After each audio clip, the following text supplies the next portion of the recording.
Bienvenida y bienvenido aquí a una nueva conversación en el desconcierto, en este espacio que todavía tenemos pendiente. Siempre me acuerdo cuando empezamos, tenemos que ponerle un nombre, bautizarlo. Bueno, le podemos pedir ahí a la gente que nos ve que nos den alguna sugerencia, porque estamos en vivo en directo en esta conversación que es bisemanal, o sea, cada 2 semanas con nuestros amigos ya ahí de Fundación Sol. En esta ocasión, como ya pueden ver, nos acompaña Benjamín Sáez, investigador de Fundación Sol. ¿Estás muteado, Benjamín? Ahora sí, ¿cómo estás?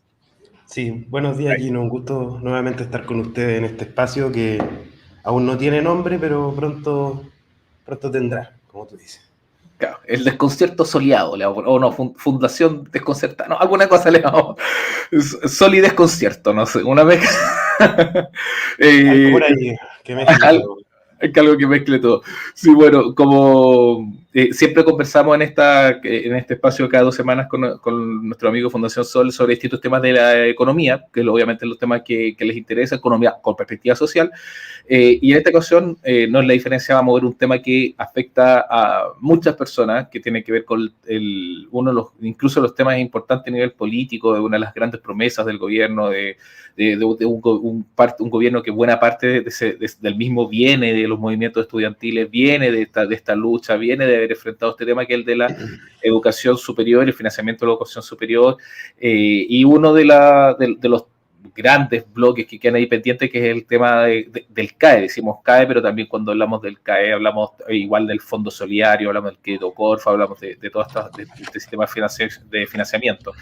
Y bueno, se hizo esta nueva promesa, esta nueva propuesta, digamos, de cambio, que tiene dos patitas, que es la pata de la reorganización de las deudas y condonación de las deudas ya existentes, y que tiene también, hay un detalle de beneficios tributarios para quienes pagaron, hay incentivos para quienes están en los procesos para pagar, que los vamos a ver ya más en detalle con Benjamín. Y está la otra arista, que es la arista de la propuesta de la nueva forma de financiar la educación superior, que es el FES. Y también vamos a estar viendo ahí los detalles de lo bueno, lo malo, lo feo de todo esto. Pero antes, porque ahí esto es culpa mía, porque los medios siempre molestamos con la contingencia. Y bueno, ahora, antes de entrar en detalle con el tema del CAE, recién salió un tema que queríamos preguntarle, que iba a conversar, donde, así muy a la pasada, después lo vamos a ver quizás más en profundidad con los amigos Fundación Sol, en este caso con Benjamín, que es que la Contraloría General de la República emitió un anuncio, ¿no? Un dictamen que coincide porque recién fue ratificada Dorothy Pérez, la nueva Contralora, y esta resolución es bien compleja, sobre todo para aparentemente es bien compleja para los trabajadores del sector público, porque hay una disputa muy, muy larga de que ellos pelean de que cada 2 años de estar, luego de estar 2 años a contrata, ya se les debería reconocer el vínculo laboral y deberían entonces pasar a estar oficializados en esta relación laboral con el empleador, con el Estado. Y eso en una primera instancia la Contraloría lo recogió así, después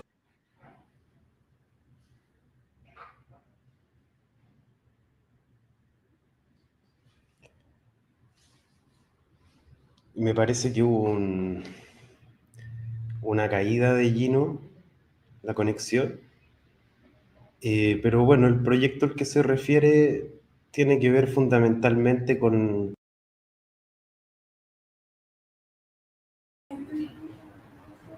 ahí parece, disculpe, sí, se cayó el sistema, pero ya volvimos, estamos en vivo y en directo. Aquí, a ver si Benjamín se puede volver a conectar. Se cayó, vamos a esperar a que se conecte Benjamín. Cosas del envío, se cayó el sistema que ocupamos aquí, que se llama para estas transmisiones online, pero ya estamos de vuelta. Bueno, como les comentaba antes de que vuelva Benjamín, entonces la Contraloría emitió o sea, está este tema de la disputa de que después de 2 años los funcionarios públicos tengan este reconocimiento y de su relación laboral, y eso se había peleado a la Corte Suprema en un principio la Contraloría lo defendía, en un principio la Corte Suprema dijo que sí, después hubo otros fallos en que lo cuestionaron y lo llevaron a 5 años, y después quedó un poco como en la jurisprudencia, pero estaba esto peleado por la Contraloría, y ahora con la llegada de Dorothy Pérez, el ente controlador dice, nosotros ya no nos vamos a meter en esto. No vamos a tocar el tema de los 2 años, los 5 años de esta relación laboral, solo va a depender de la Corte Suprema, lo que decía la Corte Suprema. Benjamín, ahí volviste. Sí. Tuvimos se nos cayó el sistema. Cosas que pasan ahí. Algo pasó, nos están saboteando los extraterrestres. Bueno, estaba terminando de contar entonces esto de que ahora ya la Contraloría no se va a meter en esto de los 2 años o los 5 años, que es un tema muy importante para los funcionarios públicos, están muy molestos por esto, de lo que hemos podido revisar, y va a ser ahora solo a la Corte Suprema la que va a dirimir. Los juicios por la Corte Suprema se pueden demorar entre 12 años, eso es muy largo. Hay un tema de que también queda dependiendo de la sala que te tocó, porque cada juez tiene, como lo hemos visto con el caso, con todo lo que ha pasado con la jueza Vivanco, con el juez Muñoz, cada juez es un mundo distinto, no hay una jurisprudencia unificada. Entonces casi a la suerte de la olla, cómo te puede ir o no, y se esperaba que la Contraloría defendiera estas cosas y lo está dejando de lado. ¿Cómo lo ves así muy a la rápida antes de entrar y volver al tema de la educación y el CAE, lo que nos convoca esta mañana? Sí, bueno, como tú mencionas, Gino, esto es algo que es una señal de preocupación para trabajadores y trabajadoras del sector público. Sobre todo en un contexto que es muy importante recordar el contexto histórico en el que damos esta discusión. Porque una cosa sería dar esta discusión en un contexto, digamos, donde los funcionarios y funcionarias del Estado, ¿no?, en su mayoría están integrados, digamos, no de una forma especial, sino que lo que la propia ley de una u otra forma señala respecto a lo que es la calidad del empleo, que es lo que de una u otra forma el Estado debiese promover, ¿no?, que es un contrato indefinido, en este caso, en la administración pública, lo que se conoce como un contrato de planta. Sin embargo, desde el regreso a la democracia, no sé si me imagino algunas de las personas que nos escuchan han oído hablar de que las plantas en el Estado se han congelado desde el regreso a la democracia. Es decir, es muy difícil, ¿no?, que en la administración pública durante todo este periodo ha sido muy difícil, ¿no?, generar puestos, o más bien no se ha hecho, no es que sea difícil, no se ha tenido la voluntad política de generar puestos de trabajo suficientes para tener trabajadores de forma indefinida, cumpliendo funciones permanentes, ¿no?, de una u otra manera con una carrera funcionaria, porque no solo es, digamos, que su contrato sea indefinido o de planta en este caso, sino que además tengan claridad respecto a cómo se mueven en una carrera funcionaria en la cual pueden ir progresando. Estos aspectos hoy en día en el Estado están todos en crisis y no están resueltos, y hay distintas propuestas sobre la mesa. Algunos quieren que quienes trabajan en el Estado se acerquen mucho más a lo que es las condiciones del sector privado, ¿no? Eso es como una línea, y de una u otra manera promueven que en el sector público exista código del trabajo tal cual como en otros sectores de la economía, ¿no? Y al mismo tiempo, desde otra perspectiva, ¿no?, que pone este énfasis en las particularidades de la administración pública, también está esta demanda por justamente internalizar, y que de una u otra manera es lo que se ha venido prometiendo, ¿no?, que se va a regularizar, porque también acá, de una u otra manera, el Estado se ha acostumbrado a operar con menos de la mitad de la capacidad que requiere para funcionar de forma óptima. Y esto las personas lo resienten. Las personas que trabajan en el Estado lo resienten con sobrecarga laboral, agobio, malas condiciones de trabajo, inestabilidad laboral, y las personas que son funcionarios, perdón. Y con una crítica brutal de parte de la derecha y de sectores también de centro, e incluso algunos de que se identifican de izquierda, de que hablan de la grasa del Estado, de que hablan de que hay mucha gente, de que hablan, entonces, como que, y critica cuando se suben las contrataciones como un robo a mano armada a la sociedad. Entonces, no solamente hay sobrecarga, no solamente hay varios lugares que están, bueno, creo que voy a poner un contexto, que hicimos muchas entrevistas municipales ahora de cara a las elecciones, y casi todos los candidatos, alcaldes, alcaldesas nos decían, oye, los CEFAM están diseñados para atender a 20.000 personas, y están atendiendo entre 30.000 y 50.000 dependiendo de la zona, y son trabajadores públicos. y están acostumbrados a eso, a atender con sobrecarga. Y bueno, y en el sistema de salud y en ciertos colegios también, y vamos, y distintas otras aristas. Entonces, claro, hay un tema bien interesante lo que dices y en la percepción de realidad que hay sobre el empleo público a grandes rasgos. Claro, y de otro lado, a la población en general, ¿no? Se traduce en una atención de un cierto tipo, ¿no? El acceso a servicios que operan al límite, ¿no? Y por lo tanto, la calidad, ¿no? del trabajo que se puede hacer también se ve afectada. Y Claro. hoy en día, ¿no? Para que ustedes consideren, prácticamente la mitad de todo el empleo público es contrata. Es decir, la planta, quienes han pasado o han trabajado alguna vez en el Estado lo pueden saber, no es es un grupo social en extinción hoy en día en Chile. Por lo tanto, esta discusión es muy relevante también desde el punto de vista de los derechos sociales, porque muchas veces acá se discute, ¿no? De cómo satisfacer necesidades de la población, pero con poca sentido de realidad de que eso requiere una inversión, ¿no? Es decir, se requiere invertir hoy en día en funcionarios, funcionarias que tengan buenas condiciones laborales para poder realizar bien sus funciones. Y eso no se puede hacer recortando gastos, al contrario, ¿no? De una u otra manera, tienes que ver cómo poder invertir en mejorar esos servicios. Entonces, lamentablemente aquí se pone, claro, a la población y a los trabajadores contra la espada y la pared, ¿no? No se puede aumentar el gasto, hay que mejorar los servicios, ¿no? No podemos contratar, entonces como que es un Círculo círculo vicioso. vicioso. Claro. Exacto. Bueno, vamos a estar entonces atentos a esta resolución de la Contraloría, que también el primer gran gesto de Dorothy Pérez, que ya ha generado resquemor y que hablar de ahí, quizás en la próxima semana podemos hablar más en detalle de la Contraloría, de lo que se espera, de lo que no, y otras cosas también del empleo público, que definitivamente esto yo...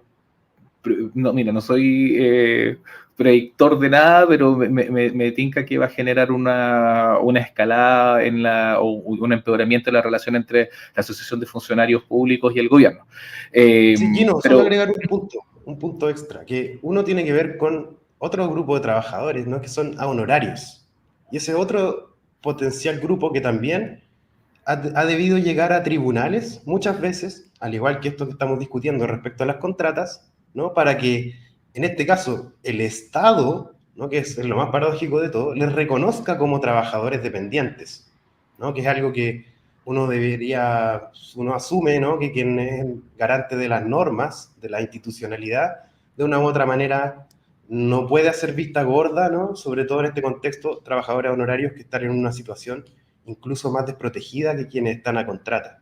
Entonces ese es como un punto que también es relevante considerar en este problema. O sea, son las contratas y también son los trabajadores y trabajadoras a honorarios. Entonces solo quería agregar ese punto que va a ser muy relevante para todo lo que pase con esto. Y solo lo último, que la discusión pasada del presupuesto, del reajuste del sector público, excluyó a trabajadores y trabajadoras de las universidades públicas del Estado, debido a que hoy en día, por todo esto que estamos discutiendo, están en una situación en la cual su propio carácter de funcionarios, ¿no? Está un poco en entredicho.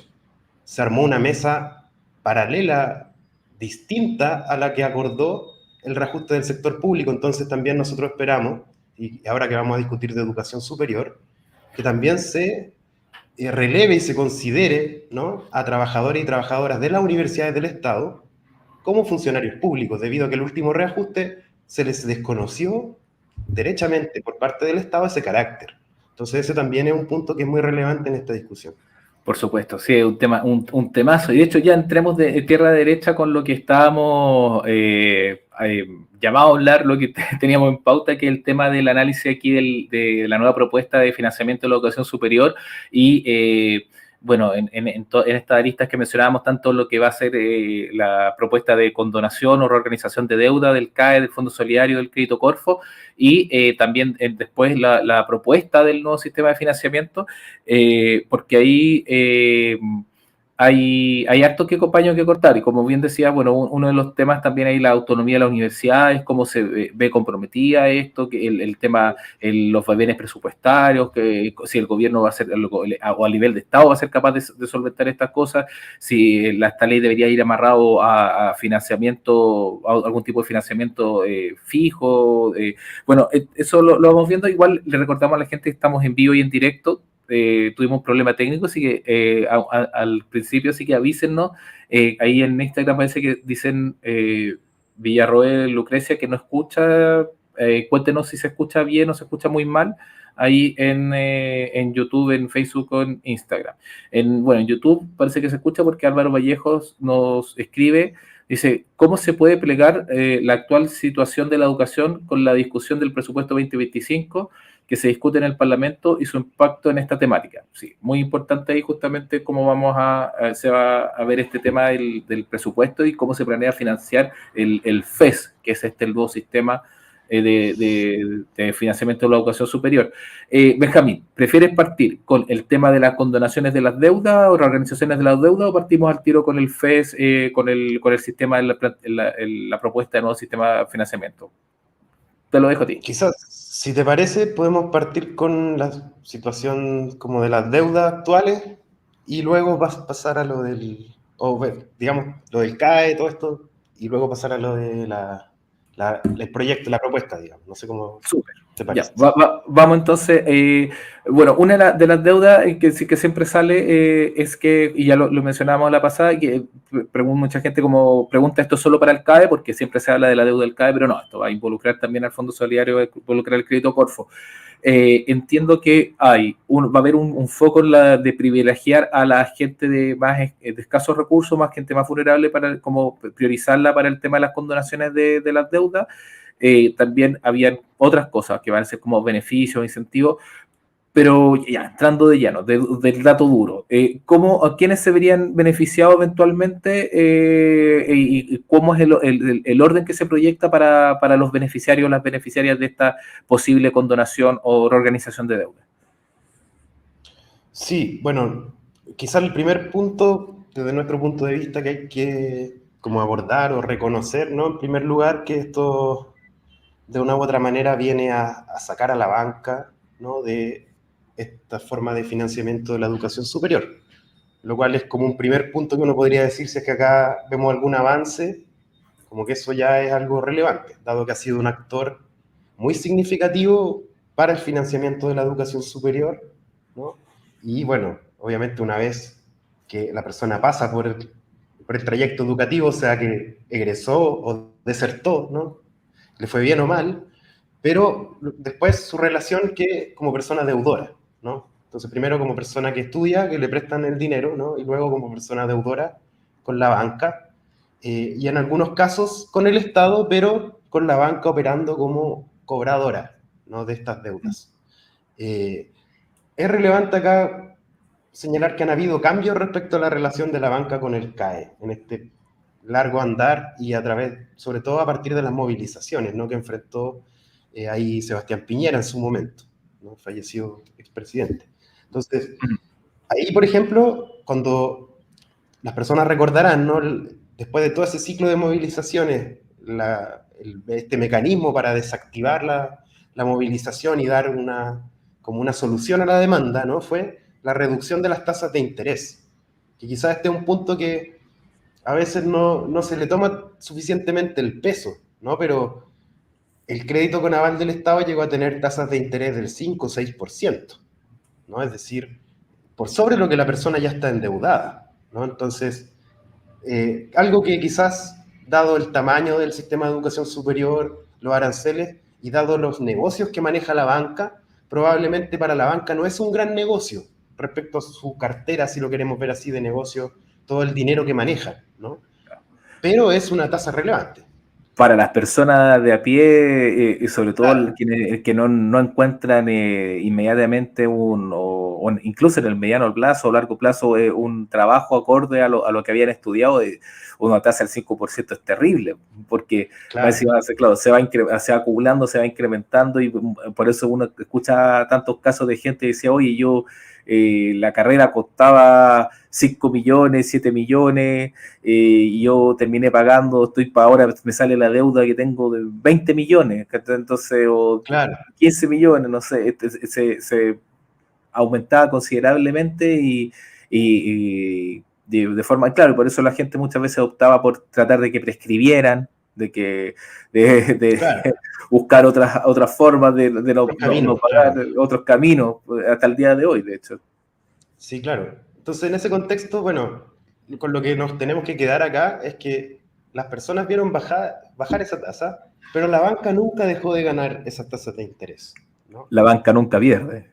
Exacto. Entonces, se bajó la tasa, pero el Estado, ¿no? Cubrió o ha venido cubriendo esa diferencia respecto a lo que se había comprometido inicialmente, ¿no? Porque acá el discurso, es importante recordar esto, que el discurso ha sido siempre, desde el inicio de este mecanismo, que no había recursos, ¿no? Para financiar la ampliación de la educación superior. Recordemos que desde que se creó el CAE en el 2005 hasta el día de hoy, prácticamente se duplicó el universo de personas que estudian en la educación superior, ¿no? Hoy en día tenemos más de 1 millón de personas.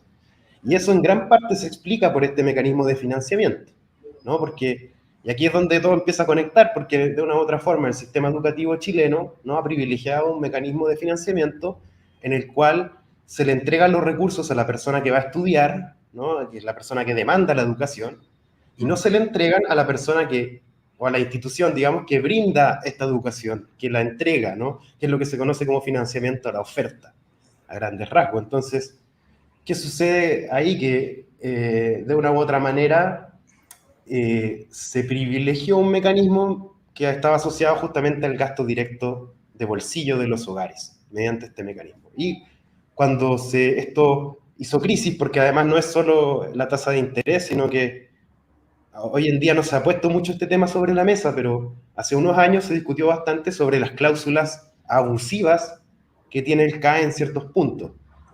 Además, tiene ciertas características particulares este crédito que hacen que sea sospechosamente difícil estar al día a veces.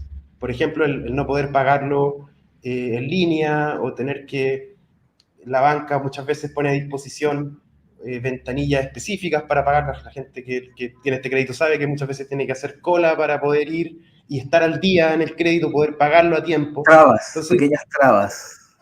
hay trabas y cosas que no se explican en un contexto tan digitalizado y una banca tan dinámica como la que hay en Chile, ¿no? Claro, pero que se explican por un sistema que privilegia y que vive, le encanta la deuda, que encuentra Claro, mejor que gente tenerla endeudada y que pagando en cuotas que te paguen al contado, que te castigan el pago al contado y te favorecen la generación de deuda. Entonces, exacto. Hay como un juego perverso ahí exactamente. Y eso en algún punto hubo una comisión investigadora, el Contraloría también aquí puso una opinión en su momento en la comisión investigadora. El propio ex Contralor Bermúdez decía que para la banca esto era un negocio carente totalmente de riesgo, ¿no? Que la recompra se aseguraba prácticamente de forma automática. La recompra, para quienes no han escuchado nunca hablar de esto, cuando se creó el CAE, ¿no? El Estado comprometió a la banca comprar una cierta cantidad de créditos con un sobreprecio, ¿no? Era el 25% de los créditos con un 6% de sobreprecio. Eso era como la promesa para que para la banca, ¿no? Esto fuera atractivo. ¿Qué es lo que ha pasado desde 2006 hasta el año pasado, 2023, diciembre? El Estado ha recomprado el 58,9% de los créditos con un 25,3% de recargo, que en cifras, ¿no? Este recargo equivale a 1,46 billones, es decir, millones de millones de pesos, ¿no? Entonces, ahí empieza también como a pensar, bueno, no había recursos, sin embargo vemos que este mecanismo está siendo muy costoso para el Estado, ¿no? claro. Porque está asegurándole tasas de interés a la banca, le está pagando un sobreprecio, es decir, la persona se endeuda por un monto, Uh-huh. eh, por 1 millón, ¿no? La persona, y lo que está cobrando de una u otra forma, la banca es 1.200.000 y más, de 1.200.000, ¿no? Más, Claro. súmale que la persona se atrasó y esto le empiezan a sumar intereses. Entonces, claro, un Intereses primer sobre punto que podemos intereses. decir, Intereses sobre intereses, exacto. Entonces, Y, sacar a y- la y, banca de esto es positivo en ese punto. claro, eso es sí, notoriamente positivo porque, claro, siempre en el juego político, de hecho, la defensa de los creadores del sistema, que hasta el día de hoy lo defienden Vitalik, eh, y Lago, bueno. Sí, todo eso es el grupo que cuando estuvo ahí, cuando se creó, dicen, no, bueno, lo que nosotros cumplimos lo que teníamos que cumplir en ese momento, que era aumentar el acceso. Y lo hicimos de manera espectacular, tú mismo decías, como que ha aumentado mucho el tema. Pero, pero claro, en este tema que aumentaste el acceso entregándole una cantidad de recursos públicos a la banca de manera estratosférica y no solo eso, también aumentaste el acceso y uno puede discutir otros temas que ya se nos escapan de esto, pero lo aumentaste con el libre mercado, digamos, entonces lo aumentaste sin una coordinación y sin una orientación estratégica de las carreras y las cosas que se necesitaban para Chile. Entonces tienes un auge de carreras que son muy baratas de hacer, porque obviamente por la lógica de mercado, las universidades van a tratar de llenarse lo más que puedan de estudiantes porque es plata, y para llenarse de estudiantes lo más fácil es poner carreras baratas, de fácil ejecución. Y tienes carreras que sobresaturan el mercado, tienes carreras que incluso no tienen mercado. Hoy en día hay carreras carreras que se han ido comiendo mutuamente el mercado, y alias que han quedado en el camino. Y famoso fue el caso de criminalística y en algunos, Sí. pero también otras más conocidas. Por ejemplo, hoy en día las matronas hace no mucho tiempo estaban alegando también porque las enfermeras le habían quitado todo el campo laboral. Hoy día las matronas no tienen campo, casi prácticamente como matronas no tienen campo laboral, tienen que reconvertirse. En algún momento existió la carrera de relaciones públicas, los periodistas no, también hicimos ahí, fagocitamos eso, y etcétera, miles de casos. Entonces hay un tema que fue un sistema desordenado. Hoy en día incluso hay gente que dice que se necesitan más carreras técnicas hoy en día que carreras universitarias, y hemos tenido un déficit ahí en esas carreras técnicas. Hay déficit también en otras cosas, ¿sí? Pero bueno, hay un desorden, ¿no? O sea, fue un crecimiento desordenado, como suele ser este modelo. Y aparte fue un crecimiento del acceso desordenado y que, como decía, le entrega todos estos recursos públicos a la banca. Así que ya, había que hacer algo, se está haciendo, pero es lo suficiente. Ahora, claro, hay cosas que es importante recalcar, porque, por ejemplo, cuando hablamos de condonación, ¿no? Hay distintas formas de entender qué vamos a entender por condonación. Porque es lo mismo, aquí se nos plantea hoy un problema similar a lo que pasó con el CAE en las últimas grandes movilizaciones, que se bajó la tasa de interés, pero los bancos recibieron la tasa de interés original. No han dejado de recibir su tasa de interés pactada, digamos. Acá se saca la banca, pero se les va a pagar hasta el último peso de lo que ya está comprometido con el crédito con aval del Estado. La banca no pierde. Claro. Entonces, en este caso,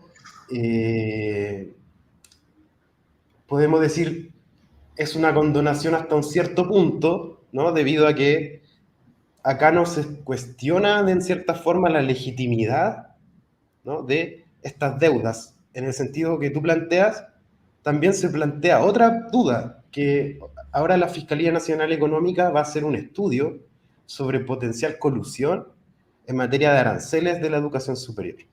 ¿En ¿No? serio? Mira. Así es. Entonces, y hay ciertas señales que porque de una u otra forma, como tú bien dices, esto creció de forma desregulada y en cierta manera se ha ido como decantando una institucionalidad en el curso de estas reformas, ¿no? Que al día de hoy, en cierta manera, ¿no?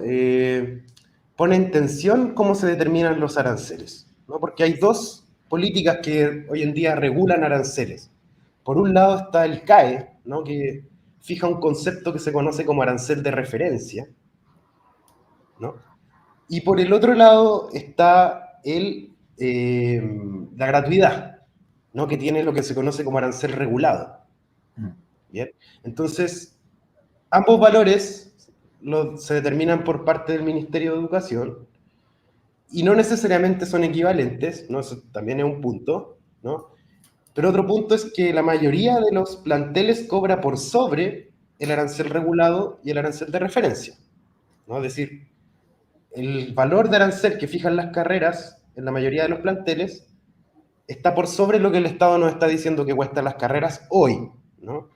Pero eso, Adelante. Benjamín, es culpa, o digamos, es algo que uno lo podría adjudicar al Estado o a las casas universitarias o mixtas, porque por ejemplo yo había leído una columna de Mario Larcón, que es un profesor de la UDP, y que es el director del Magíster de Gestión de Instituciones de Educación Superior, que es especializado en esta área, pero obviamente también habla desde su lugar de interés, de que habla de trabajador de una universidad, de la Universidad Diego Portales, entonces, bueno, pero él dice, por ejemplo, que efectivamente estos valores de la gratuidad, el valor fijado por el ministerio no tiene una correlación real con el costo de la entrega de esta. Entonces, hay un mal cálculo del ministerio, se podría decir, o hay alguna institución de educación superior como que también puede ser inflar los precios para tratar de ganar más. ¿Cómo lo ves en ese sentido? Sí, bueno, acá en realidad para afirmar algo de manera responsable creo que todavía queda mucho por investigar de este tema. Al menos de nuestra parte vemos que es una pregunta relevante que la autoridad debiese contestar. Y sobre todo en relación a esta investigación que anuncia la Fiscalía Nacional Económica. Es decir, queremos conocer los resultados de esta investigación. Probablemente sería relevante también conducir investigaciones independientes, ¿no? Porque no es algo tan simple de determinar, pero sí hay una intuición, ¿no? Debido a cómo funciona este sistema, de que existen incentivos para el aumento de regulado de aranceles. Y existe evidencia, ¿no? De que Chile es un país que tiene un costo de aranceles particularmente elevado. O sea, por un lado tiene un gasto de bolsillo particularmente elevado en educación al comparar con la OCDE, es decir, de todas las formas de financiamiento, en cierta manera se ha privilegiado este financiamiento como de gasto, ¿no? Tenemos muy internalizado que para estudiar tenemos que pagar del bolsillo, ¿no? Porque quienes hoy en día estudian en países con educación gratuita, obviamente la población, mediante sus impuestos y toda esa estructura, financia también esa educación. No del bolsillo, ¿no? Pero sí la está financiando de otra manera y los hogares reciben esa transferencia de forma gratuita, sin pago, digamos, pero acá, por el contrario, está muy instalado este mecanismo de financiamiento mediante el pago. Y claro, y al comparar con otros países, es muy similar, ¿no? Y, o sea, perdón, es muy superior, ¿no? A otros países, por ejemplo, de la OCDE. Está Chile entre los 9 países de la OCDE con un mayor costo de aranceles, ¿no? En términos relativos, dentro de los top 10, digamos, de costo de aranceles para estudiar, es decir, estamos comparándonos con países, con estudiar en países OCDE, ¿no? Estamos en Claro, el top 10 de lo caro de la educación. y el producto voy a hablando en lenguaje capitalista, mercantil, digamos, el producto que se obtiene de ese gasto no es proporcional al gasto. O sea, estás comprando probablemente lo que te cuesta, no sé, pagar una universidad de promedio en Europa, estás comprando, no sé, un BMW y aquí por ese mismo precio estás pagando un Tigo, no sé, un Claro, Ñuñu. exacto. Pero, Entonces, por eh, ejemplo, yo no me manejo mucho en auto, así que no, no, ahí me pierdo un poco, pero estoy molestando ahí nomás con la comparación. por ejemplo, claro, pero es lo que uno se empieza a preguntar, ¿no? También cuando comparaba el precio de una académica, ¿no? Que salió muy popular el caso de Cubillo, comparaban, ¿no? Como, bueno, un académico en una universidad de nivel mundial, ¿no? ¿Cuánto cuesta su remuneración? Y vemos que no dialoga. Entonces, ese tipo de cosas también nos hace preguntarnos si este costo tan alto de las carreras, ¿no? ¿De dónde viene y hacia dónde van estos recursos? Porque Bueno, un tema es... Sí, dime, no dime. adelante. Termina la idea, sí, por disculpa. Sí, no, entonces como que quería puntualizar esto, que el crédito con aval del Estado y estos mecanismos de financiamiento que mantienen un esquema que es de gasto de bolsillo, pero le entregan un voucher a las personas, no como un subsidio, en cierta Mm. forma, permiten, ¿no? Que, y obviamente como te digo, esto hay que estudiarlo más y todo, pero yo como institución tengo un incentivo, una garantía, ¿no? De que aunque la persona no tenga recursos, se me va a endeudar por 10, 20, 30 años, le cobre lo que le cobre, ¿no? En cierta forma. Porque Ujú. si la mayoría de la población tiene tal interés por acceder a la educación superior que está dispuesta a endeudarse, ¿no? por décadas, con altas tasas de interés, está dispuesto a trabajar más por parte de su hogar para pagar esa educación, ¿no? Está dispuesto a una serie de cosas, entonces, y el Estado está poniendo estos recursos frescos, ¿no? Para instituciones privadas, etcétera. Entonces yo como institución tengo cierto incentivo, cierto margen, ¿no? Para poder subir mis costos, porque yo como institución, casi la totalidad de mi financiamiento viene de matrículas y aranceles. Claro. Sea yo público, privado. Hay solo una universidad en todo el sistema de educación superior que le cerró la puerta al CAE de todas las universidades públicas, y fue la UNCE. Todas las demás instituciones de la educación superior se financian mediante el CAE. Entonces, todas en cierta manera están compitiendo, como tú bien dices, en el mercado por capturar estas matrículas y aranceles que muchas veces no necesariamente, porque es difícil. ¿Cómo tú puedes tener una buena información de mercado de una carrera universitaria? Como tú dices, la entras a estudiar, sales de la carrera, te enfrentas al mundo laboral y si te equivocaste ahí, son años, ¿no? Para volver a retomar. No es como llegar y comprarse otra cosa, ¿no? Claro, no, son complejas, son situaciones, claro, decisiones de vida, inversiones de mucho Claro, tiempo, 5 años o más a veces, mucho costo, de repente no toda gente va a tener la capacidad de pagar otra carrera, endeudarse, bueno, incluso a veces con la gratuidad ya simplemente el tema de tiempo, mucha gente que es cuidadora, o que tiene familia, o etcétera, o que tiene que empezar a sobrevivir y trabajar, no puede, tiene que meterse al mercado laboral de cualquier forma, no más porque no tiene la capacidad de vivir de alguien más por 5 años, o trabajar, no, hoy en día trabajar y estudiar es muy difícil, muy trabajo muy precario, entonces es bien complejo. Y hay otro tema también aparte, que es esta dicotomía de, bueno, claro, los países que tienen educación gratuita, eventualmente lo que aspiran, y que claro, que esa entre comillas gratuita que se paga, como bien decías tú, a través de los impuestos, que es la sociedad hace como este contrato social, digamos, en que nosotros ponemos este tema, estos recursos para la universidad, para que eventualmente las personas más idóneas para las carreras se desarrollen ahí, y los que tengan, no sé, porque interés y las capacidades y los méritos, la meritocracia, digamos, esta gran entelequia de las sociedades modernas, que los que puedan tener los méritos los logren y avancen y colaboren después con la sociedad siendo profesionales, médicos, etcétera. Pero cuando tú tienes esta distorsión, entonces de que quieres que esta distorsión económica, de que son empresas, entonces tú lucras y esto, y como decías, tu ingreso son los estudiantes, tu ingreso son la matrícula, y tú crees que entre cualquiera, que entren todos, que entre la mayor cantidad, pierdes también esta cosa de que, bueno, también lo conversamos, o sea, por ejemplo, no sé, creo que hay una desproporción brutal dentro del nivel de profesionales técnicos con profesionales universitarios en Chile, de lo que debería haber. Y no solamente estamos hablando también de una cosa, que siempre hay una cosa de clase social, digamos, pero también, por ejemplo, hay gente que puede estar en una clase, que sea de clase privilegiada alta, pero que tampoco meritocráticamente no debería estar en una universidad porque, no sé, no debería, no tiene la cuestión, pero porque tiene la suficiente plata, tiene los suficientes recursos, va a salir igual con un título universitario, va a entrar a la universidad, va a ir y va a llenar este mercado sobresaturado. Estamos hablando muy genéricamente de cosas muy complejas, lo sé. Pero hay un tema como que es la afectación de que el dinero, o sea, muchas consecuencias de que el dinero y de que la motivación del lucro, pese a que está en la ley que las universidades no pueden lucrar y todo eso, pero igual sabemos que lo hacen y subsisten, y bueno, vemos lo mismo que comentaba del caso Cubillo y tantas otras, las inmobiliarias y tantas otras cosas más que han ocupado las universidades para... Ahora creo que era la Universidad Mayor la que estaba comprometida por un tema de que la estaban investigando porque había desviado 7 millones de dólares, una cosa así sucede en Estados Unidos, 7 millones de dólares, entonces estamos hablando de montos importantes. Entonces, todas esas cosas que son consecuencias de tener o parecen ser consecuencias de un sistema que privilegia o que toma a las universidades como empresas, básicamente, como generadores de recursos. ¿Cómo, y aquí conectándolo con lo que se viene con el FES, con la propuesta del gobierno, esta propuesta nueva de financiamiento?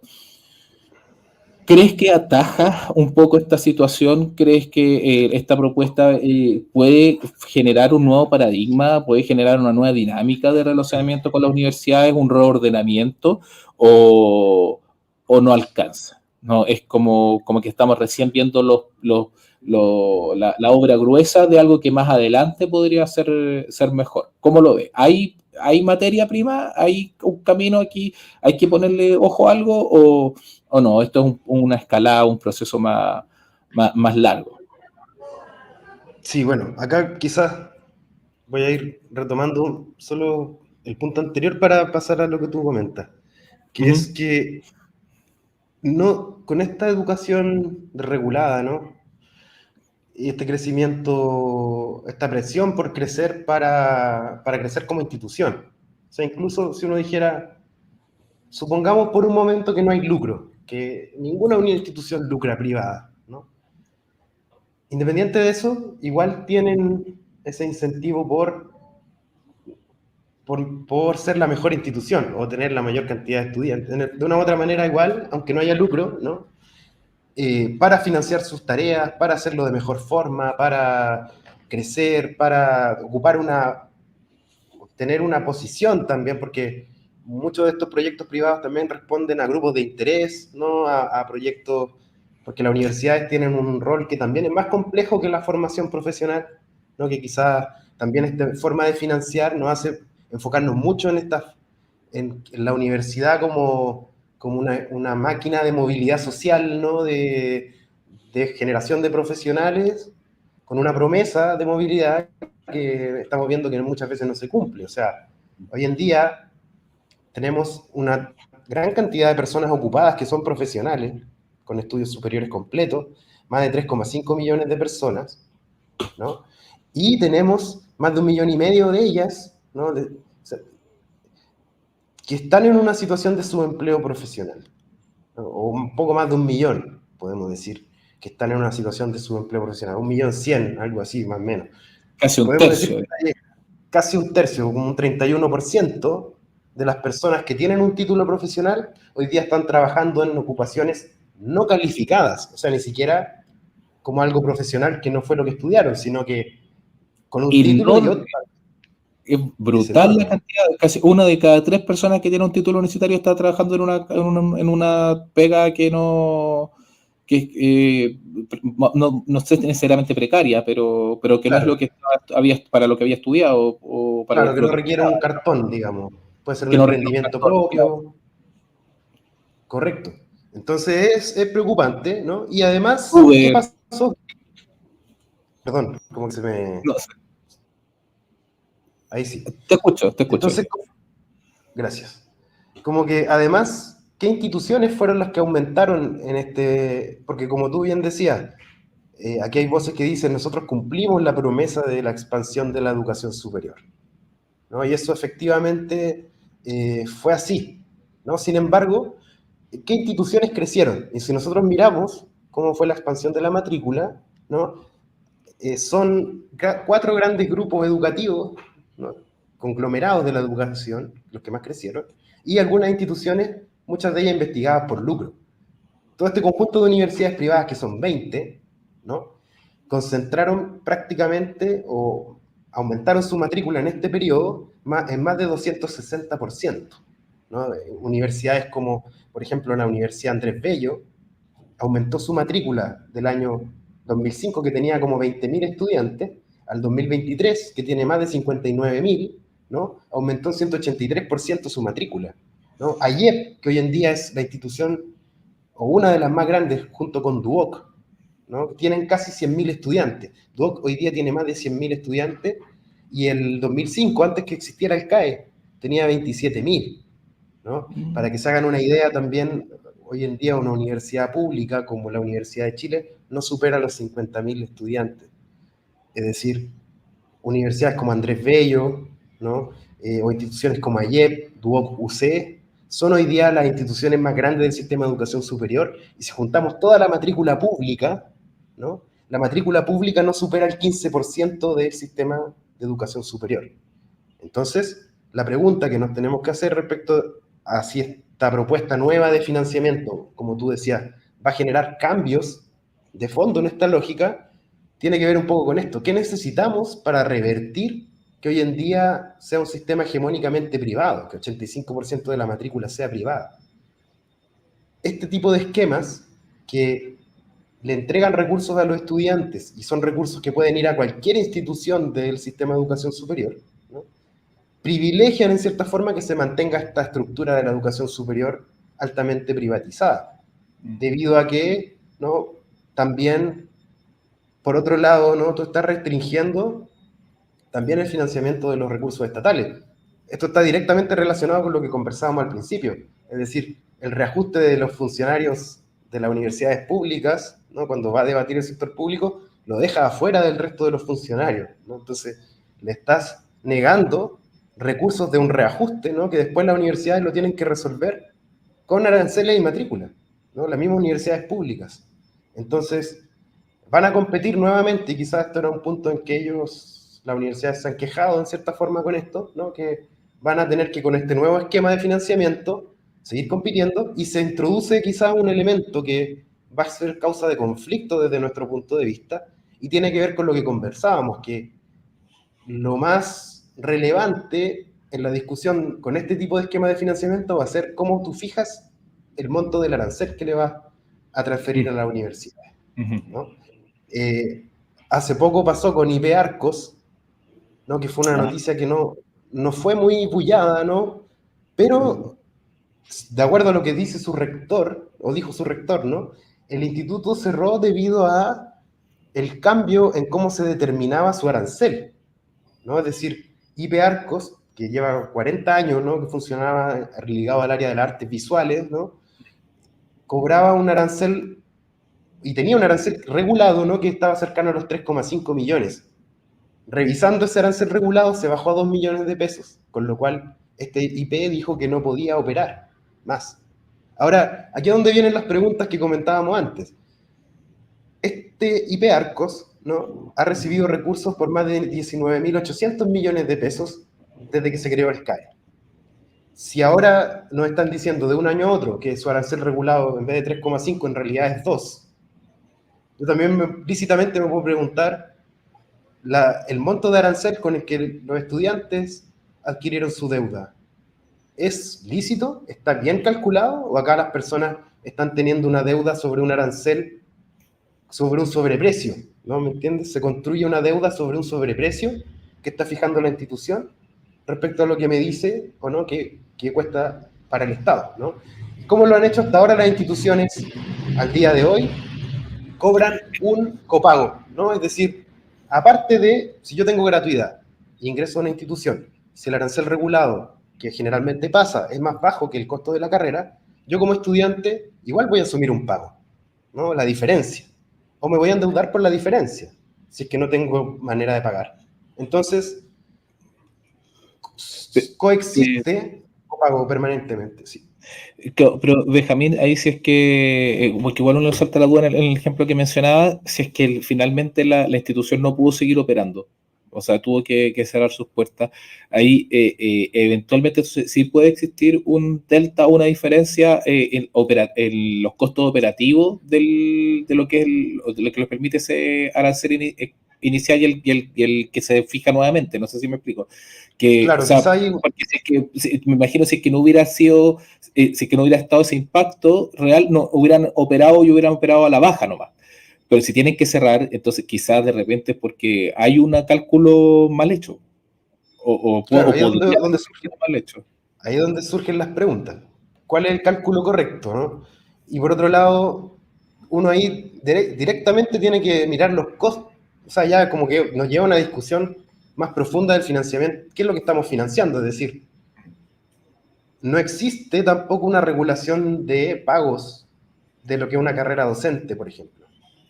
Entonces, ¿cómo yo sé que el costo que tú estás, lo que le estás pagando a las personas que hacen clases, por así decirlo, en la universidad, ¿no?, hasta qué punto es adecuado o está Claro. regulado? No está regulado. Entonces, Creo que también ahora otra cosa salió. es el costo de los arriendos, que quizás es el punto más relevante, porque si me arriendo una inmobiliaria, que era la sociedad de Espejo en su momento, y Claro. en mi propia empresa, yo quiero pagarme un buen arriendo, no quiero, ¿no? Entonces Obvio. ahí empiezan las discusiones. Sí, hay varios casos de, claro, con las inmobiliarias en que se sacaba la plata, se debía la plata, terminaba siendo, bueno, hay casos famosos, incluso todo el mismo tema, ahí en Bellavista, con Jao, con estos edificios ahí y la Universidad de San Sebastián, y bueno, también otras cosas que hemos visto por ahí, es como la Universidad de las Américas, creo. Y ahora también, aparentemente también está cuestionando a la UFRO, parece, por también unos temas de sueldos ahí bien. Entonces, bueno, como todo lo que dice esto, habla de, claro, si va a haber más plata fiscal, más plata pública, y va a ser un sistema de financiamiento más directo, aunque igual podría haber sido desde antes en realidad, pero ahora que va a ser que sea más directo, evidentemente que se va a requerir mucha más transparencia y se va a requerir que hayan parámetros, como por ejemplo también, claro, parámetros establecidos entre lo que sea aceptable y lo no aceptable, de pagarle a quizá un profesor, de pagar por arriendo, como tú dices, pagar otras cosas, pero eso es, para muchas de estas personas que están ahí operando, es meterse en el libre mercado.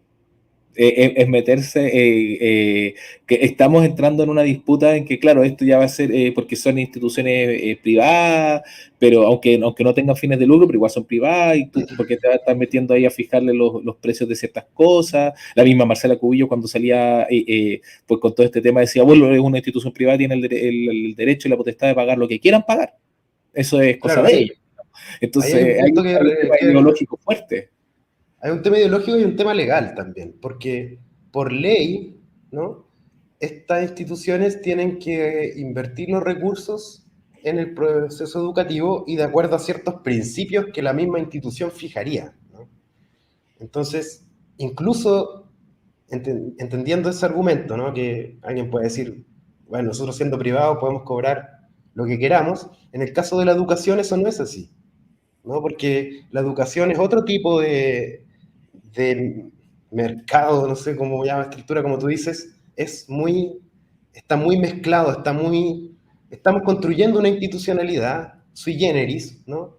Porque hoy en día hay muchos grupos de interés en esto, es decir, acá también no es solo tengamos solo un 15% de matrícula pública, no es solo un dato respecto a la estructura del sistema de educación, sino que también es un dato sobre el poder que tienen las instituciones privadas hoy en día, y cualquier modificación que tú hagas, ¿no?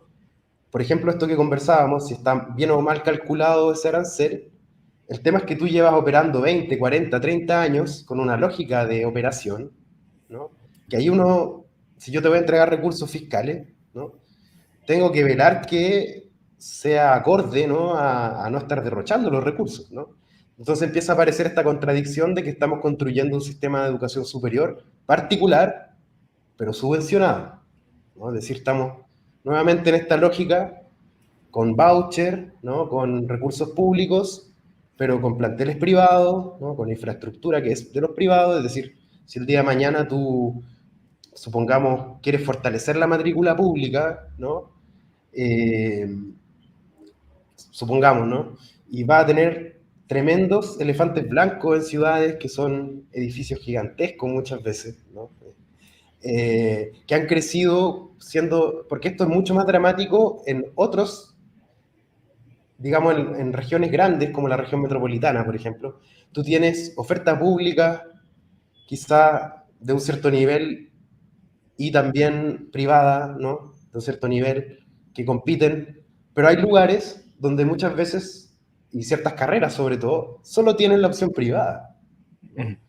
Entonces, y pasa mucho también con cómo han ido creciendo, se ve con el tímido crecimiento o lugar que ocupan hoy los CFT estatales, ¿no? Que también en esta discusión uno podría ver. Entonces, eh, este mecanismo de financiamiento, en la medida que va a poner esta tensión en cómo se fijan los aranceles, por esto que estamos conversando, ¿no? Va a ser complejo también y pone al centro de este debate el pie forzado que tiene el sistema de educación superior chileno, porque tú hoy en día, de una u otra manera, la posibilidad de una educación pública hoy en día está secuestrada, ¿no? Si tú el día de mañana dices, yo quiero tener una oferta pública suficiente en Chile, ¿no? Va a tener que lidiar con un montón de instituciones, ¿no? Trabajadores, trabajadoras de instituciones privadas, docentes, ¿no? Académicos, académicas, y todo un mundo también de, digamos, una clase de social, podemos decir, que se ha creado alrededor de las universidades, del sector privado, grupos de interés. Entonces es muy complejo este sistema, y desde nuestro punto de vista, en ese sentido, era una buena oportunidad, ¿no?, para fortalecer el financiamiento de la educación pública. O sea, desde nuestro punto de vista, asegurar financiamiento basal a la educación pública, ¿no?, y entregarle una perspectiva de que pueda aumentar matrícula, porque hoy en día la realidad de la mayoría de los planteles estatales, ¿no?, es cómo poder postular a proyectos, ¿no?, para poder ampliar su infraestructura, concursar fondos, ganar más matrícula, ¿no?, pero no tienen una perspectiva, ¿no?, Estar con el látigo como, ahí con los académicos para que estén sacando investigaciones a cada rato. claro, Claro. claro. Entonces es una lógica que muy compleja, y desde nuestro punto de vista, como este nuevo mecanismo de financiamiento se mantiene esta lógica de financiamiento, ¿no?, a la demanda de la educación superior y no a la oferta, ¿no?, en cierta manera perpetúa esta contradicción. Y O como sea, decíamos, respecto a lo del arancel, va a ser muy complejo cómo se va a resolver. mira, teníamos pendiente este comentario de X de Jarutia que dice el descuento de FES, bueno, el FES, el nuevo sistema de financiamiento, es una burla. Sí, aparte habla ahí de él. Pero bueno, entonces en síntesis podríamos decir que ya, lo bueno del FES es que saca la banca y que esa era una deuda grande de hace mucho tiempo y bien Pero con potente. Y lo malo es que una no, nota, con una nota al pie. con una nota al pie, o sea, la saca, pero digamos, reconociendo esta deuda que desde nuestro punto de vista puede ser ilegítima, ¿no?, que tienen las personas. Claro, o sea, la saca pagándole todo, es decir, como, claro, como en el contexto lo saca pero para quedar como en buena, pero para que no, digamos, hasta acá llegamos, pero todo lo de atrás te lo reconocemos. Claro, Entonces, eso, sí. claro, pero o sea, por lo menos de aquí adelante, eso es, podría ser mejor, pero hay un corte entre. Tenemos Y otro lo punto ahí, malo, ¿no? ujú, Sí, quizás de lo negativo del proyecto, quizás podemos mencionar dos cosas más, como por lo porque relevante que tiene la discusión ahora. claro, teníamos lo malo entonces el tema de que se pierde una oportunidad importante de cambiar el sistema de subvención y de dejar de financiar a la persona y pasar a financiar a la institución y de con eso fortalecer a la educación pública que está muy a maltraer, digamos, históricamente. Y que tenía un potencial en ese sentido y también de cortar la lógica subsidiaria. Tiene un riesgo con el tema de la fijación de los precios por parte del ministerio y de cómo eso también puede afectar para arriba, para abajo. Vamos a ver, pues eso está para ver. Y entonces estas otras dos cosas que va a decir, que cuáles serían Sí, los otros bemoles. claro, un bemol relevante, ¿no?, es cómo se financia este proyecto, ¿no?, que desde nuestro punto de vista hay una alerta relevante, ¿no?, y es que en cierta manera se financia desfinanciando otros proyectos, por decirlo de alguna manera, ¿no? Y es lo que se ha discutido respecto a que este proyecto, cuando tú revisas el informe, ¿no?, de Hacienda, dentro de los recursos que se utilizarían, porque, claro, se aborda esta condonación parcial, ¿no?, que hasta cierto punto, ¿no?, manteniendo ciertos compromisos que se van a terminar de pagar, ¿no?, activándolas. Bueno, también eso es relevante decir, en muchos casos el Estado ya es el garante de estos créditos o los ha recomprado.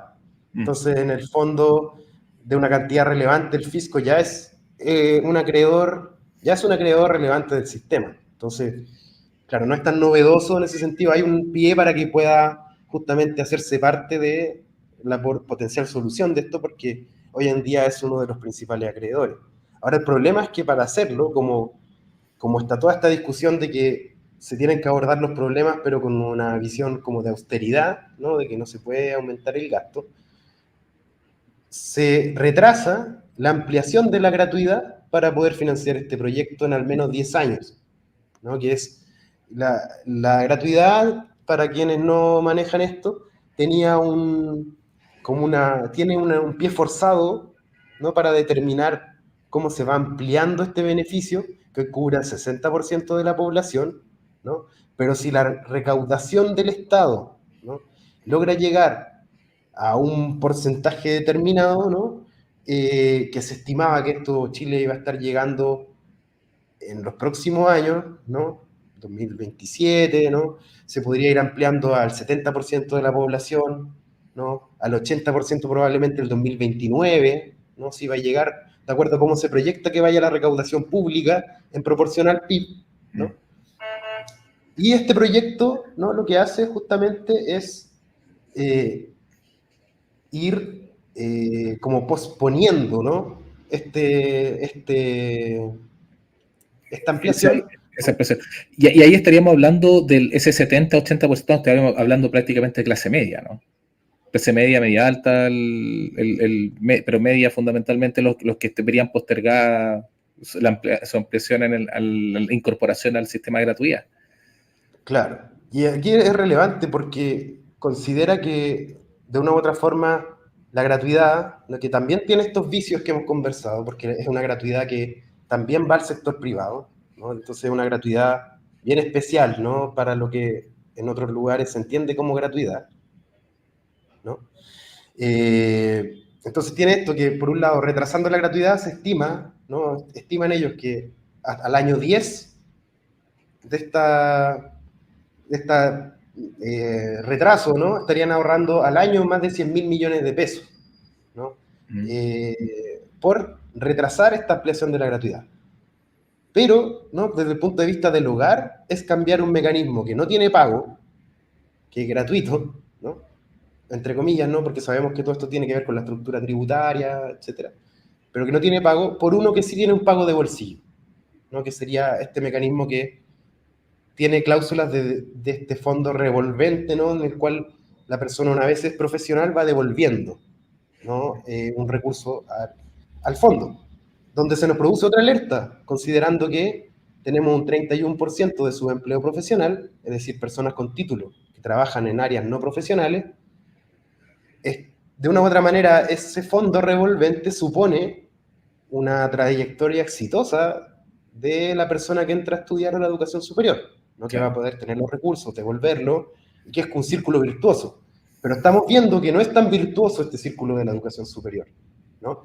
Entonces, porque cada vez se hace más selectiva, ¿no? Cada vez y no hay excepciones. No, o sea, no hay como excepciones de que si es que ganas menos de tanto Sí hay, o sí no. hay.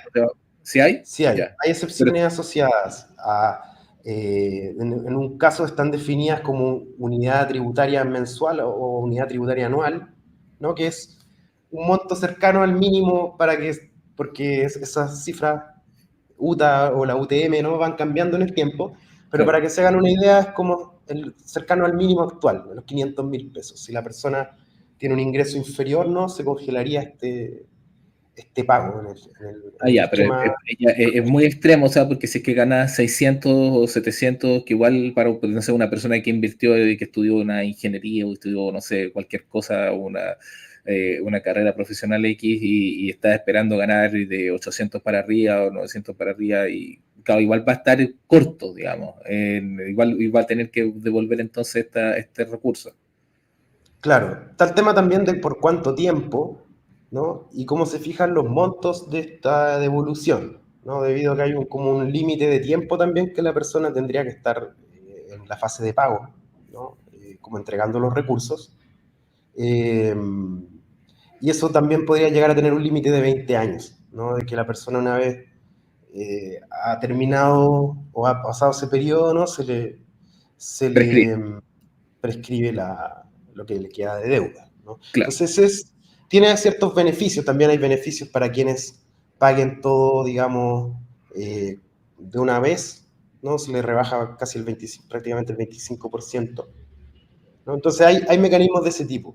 Pero, y esto quizás para nosotros es como el otro punto negativo, o sea, aparte de, por un lado, obtener el financiamiento, ¿no? De fuentes que son complejas, ¿no? O sea, si antes se ampliaba la cobertura de la gratuidad al 23, una cifra, ¿no? Que es qué porcentaje del PIB tendencial va a representar los ingresos fiscales. Si antes era 23,5, ahora tiene que ser 29,5, ¿no? Entonces, tiene ese impacto, ¿no? En la cobertura de la gratuidad, la retrasa.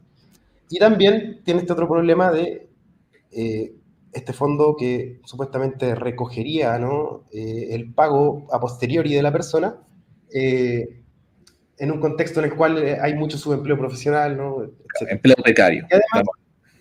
Y además, el tercer punto, que para nosotros es complejo, es que en esta lógica meritocrática, ¿no? De premiar a quienes han pagado de cierta forma, choca con la lógica de beneficiar más a quienes tienen menos recursos, debido a que, si tú, y es lo que nosotros, bueno, le invitamos también a revisar el estudio que hacemos respecto del CAE año a año, ¿no?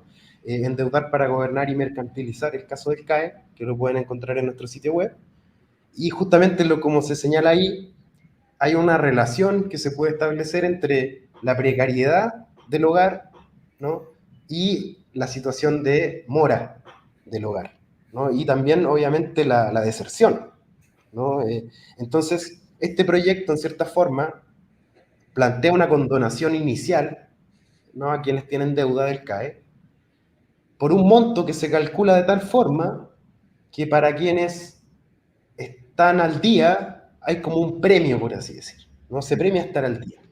Entonces, eso por un lado es positivo, ¿no? Porque entendemos que está bien premiar el esfuerzo, ¿no? De las personas que a pesar de todo se han mantenido pagando, pero por otro lado está mal en el sentido de que o puedes tener consecuencias negativas, entendiendo que hay gente que no ha pagado o está en mora por una situación estructural, ¿no? Claro, por dificultades, por complejidad importante y que Claro, necesitan quizás más no apoyo. propio de su Claro, mismo hogar. Incluso puede ser que claro. la persona es profesional, le fue muy bien, es la persona exitosa de su hogar, pero tiene que mantener a 3, 4 personas dependientes. Claro, cuidadoras, la persona, no, harta realidad, hartos bemoles que siempre cuando se hacen estos cortes, o sea, estas políticas muy amplias, quedan en el margen, que quizás sería ideal ver el caso a caso, Claro. Entonces, pero mira, nosotros ahí hicimos un ejercicio que quizás es un poco complejo de explicar, así como con palabras, ¿no? Pero ujú, quizás lo pueden consultar ahí en nuestro sitio de las redes, ¿no? Que lo hicimos un ejercicio,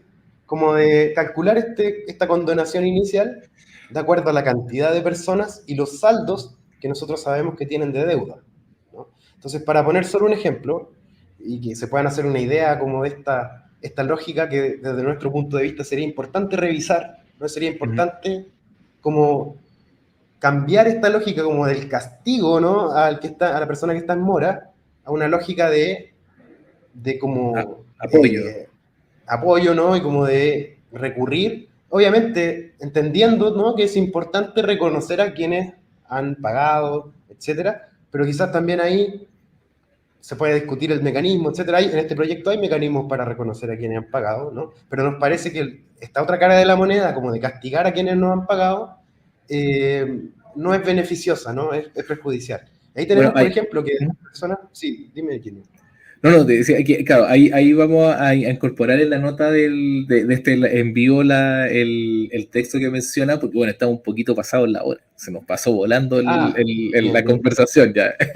Bueno, igual Sí, tuvimos sí. ahí unos temas técnicos al principio, así que está bien compensar, pero bueno, ya ha sido una conversación larga y dinámica, entretenida, así que, pero ya, para que cierren la idea y ahí nos vayamos despidiendo aquí de las personas que nos han estado acompañando esta mañana y ahora ya tarde, pues ya pasamos las 12. Sí, perfecto.